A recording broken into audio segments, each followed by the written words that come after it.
शांति। हाँ, कई बार हम प्रश्न के उत्तर में कहते हैं कि आप YouTube पर हमारे चैनल पर जाओ और प्लेलिस्ट में आपको सब कुछ ग्रुप वाइज मिलेगा। लेकिन कईयों की कंप्लेन होती है कि हम उसको प्लेलिस्ट में जाने का समझ नहीं आ रहा है और या नहीं जा रहे हैं। तो उसके लिए मैंने यहाँ विधि बताई है कैसे चैनल खोलनी है और कैसे आप प्लेलिस्ट में जाके चूज़ कर सकते हैं। तो प्लीज़ ये विधि फॉलो करो। ओम शांति। अगर आपको मेडिटेशन और हेल्थ की बातों को अच्छी रीति समझना है तो यूट्यूब चैनल है शिव शक्ति मेडिटेशन बीके कुसुम, फिर सब्सक्राइब करेंगे और जो लक्ष्मी नारायण का आइकॉन है उस पर टच करेंगे तो हमारी चैनल खुल जाएगी। वहाँ प्लेलिस्ट में आपको सब कुछ ग्रुप वाइज मिलेगा। साथ साथ लाइक शेयर और कमेंट भी कीजिए। इससे आपका दुआ का खाता बढ़ेगा, बुद्धि का ताला खुलेगा और आप जल्दी जल्दी आगे बढ़ सकोगे। ओम शांति।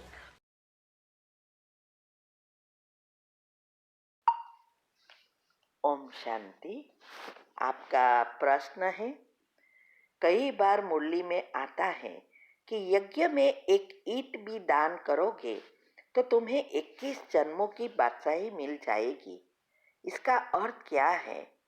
क्या सच में केवल एक ईंट लगाने से 21 जन्मों की बादशाही मिल जाती है? ये समझना है। उत्तर है,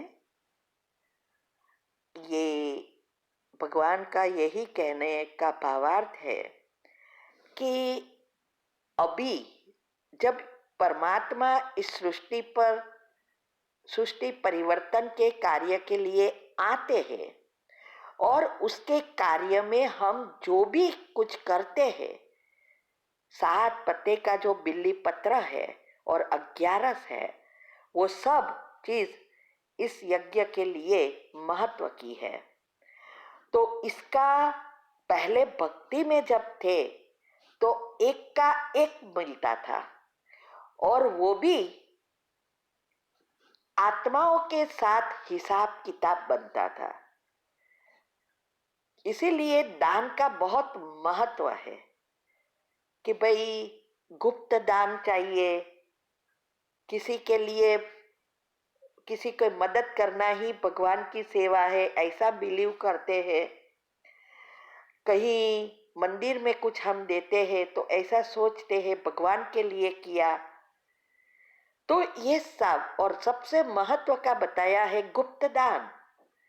गुप्त दान में बताते हैं कि राइट हैंड से किया हुआ दान लेफ्ट को भी पता ना चले। ये सारे गुह्य राज है जो हम करते आए लेकिन समझ में नहीं आया। तो यहाँ भी यही बताना चाहते हैं कि जो भक्ति में करते थे तो एक का एक मिलता था, आत्माओं के साथ हिसाब बनता था। अगर आप मंदिर में करते हैं तो मंदिरों में जो भी आत्माओं को आप आते हैं दर्शन के लिए, उसका भाग्य बदलता है, उसके अच्छे संस्कार बनते, तो वो भी आपका पुण्य बन सकता। किसी की हॉस्पिटल खुलवाते हैं तो इसमें जो भी दर्दियों है उसकी सेवा हो जाती तो उसका भी ऐसा पुण्य मिलता कि हेल्थ अच्छी मिलती। ऐसे हर एक पुण्य का अलग अलग महत्व बताया है। ऐसे ही गुप्त दान जिसका कोई नाम ना हो वो दान का भी महत्व है, लेकिन आजकल इसमें से कोई भी एक भी नहीं हो रहा, इसीलिए पुण्य मिलता ही नहीं है, क्योंकि सब जगह पे नाम मान शान के लिए हो रहा है। तो गुप्त दान का महत्व ना समझने के कारण उसका जो भी फल मिलना चाहिए वो नहीं मिलता। यहाँ तक कि पूजा पाठ करते हैं, घर में पूजा हवन कराते हैं, सत्यनारायण की कथा कराते हैं, फिर भी उसका कोई फल अभी नहीं मिल रहा है। उसका कारण यही है, किसी का भी मन से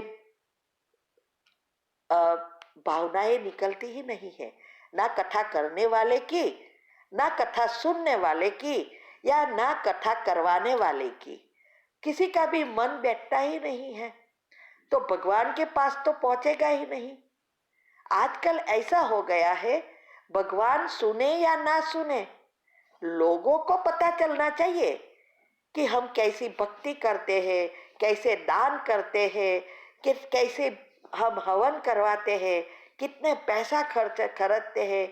सबका इसमें ही ध्यान होता है, खुद के पुण्य का किसी को भी पड़ी नहीं है, पता ही नहीं चलता है, क्योंकि देह अभिमान बढ़ गया है।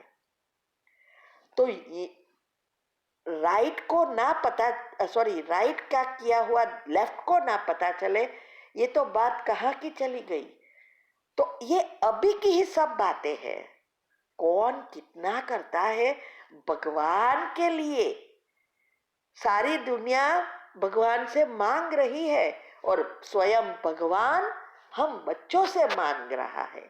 सारी दुनिया भगवान को याद कर रही है, और स्वयं भगवान हम बच्चों को याद कर रहा है। कितनी बड़ी बात है, ये नशा है। इसके लिए ही अभी जो ये पुरुषार्थ की विधि अनुसार करके अपने आप को परिवर्तन करते हैं, जब अनाहत चक्र बैलेंस हो जाता है, तब उसका योग पावर बढ़ जाता है। वो तो परमात्मा से जैसे जुड़ी जाती है, और उसका योग के बैठ के योग करना खुद के लिए थोड़ा होता है, विश्व के लिए है ना। तो विश्व के लिए जब हम बैठते हैं, दुनिया वाले को तो नहीं पता है, यह है राइट का किया हुआ लेफ्ट को भी ना पता चले। तो ऐसे ही एक ईंट लगाने का अर्थ यह है कि आप जो भी करो, 7 पत्ते में से जो कुछ करो, वो 21 जन्म का तो फिक्स है, लेकिन 84 जन्म से जुड़ा हुआ ये पुण्य है, ये समझाना चाहते हैं। तो गरीब है, एक ईंट लगाना माना 100 रुपया लगाना या 1000 रुपया लगाना। जिसका सैलरी ही रोज का रोज खाना और कमाना है, और कोई बचत नहीं है, फिर भी 1 रुपया निकाल कर, उसका 1000 है तो उसका 10% 100 रुपया हो जाता है, तो उसका पुण्य कितना बढ़ गया।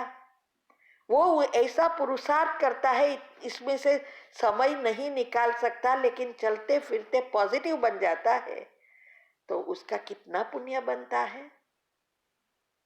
तो सबसे पहला पुरुषार्थ ही अपने आप को परिवर्तन करने का है। फिर जो जिसकी महीने मंथ की इनकम 1 लाख रुपया है, और वो भी 100 रुपया करे, तो 1% भी नहीं हुआ, 0.% भी नहीं हुआ, तो फिर उसका भाग्य भी समान बन जाएगा, है ना। इससे भी अगर वो लाख रुपया कमाने वाला हर महीने 10,000 डालता है, तब वो गरीब का एक ईंट लगाने वाला और 10,000 देने वाला समान भाग्य है।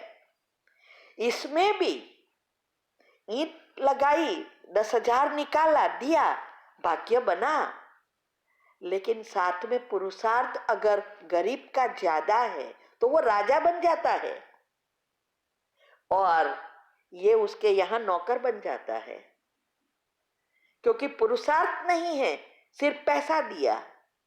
इसीलिए 7 पत्ते का महत्व है।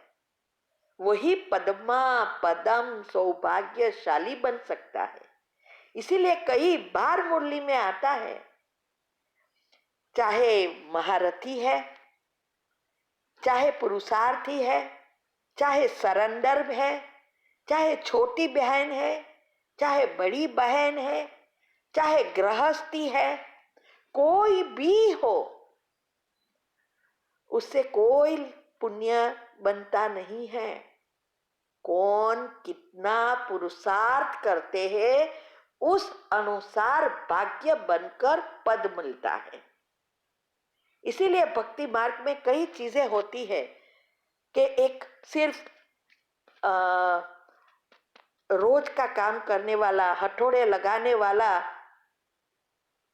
कहां से कहां पहुंच गया, और जो मंदिर में पूजा पाठ करने वाला या कथा करने वाला को नरक में जाना पड़ा। ऐसी बहुत सारी कहानियां हैं। तो ये कहानियां इसके ऊपर आधारित है, कौन कितना करता है। देखो, आज ऐसा कोई नहीं है कि जिसको खाने का नहीं मिलता है, फिर भी अंदर का दिल कितना है, सच्चाई से कितना सेवा में लगाता है। हमने तो यहां तक सोचा है कि हमारे बाबा को बोल दिया है कि मुझे सब कुछ सेवा में ही सफल कर देना है, जीते जी करना है। अभी कैसे वो करवाएगा वो तो वो जानता है, बच्चे को भी नहीं देना है। ये है हमारी अंदर की भावना। तो इसीलिए कौन कितना करता है बहुत महत्व का है। मोह निकल जाता है तब यह अवस्था होती है, लोभ निकल जाता है तब यह अवस्था होती है। तो हमें इस बातों को अच्छी रीति समझकर, समय को देखकर जितना हो सके ये सेंटर बनाने की सेवा में लगाते जाओ। आप कहां से कहां पहुंच जाएंगे। ठीक है। ओम शांति।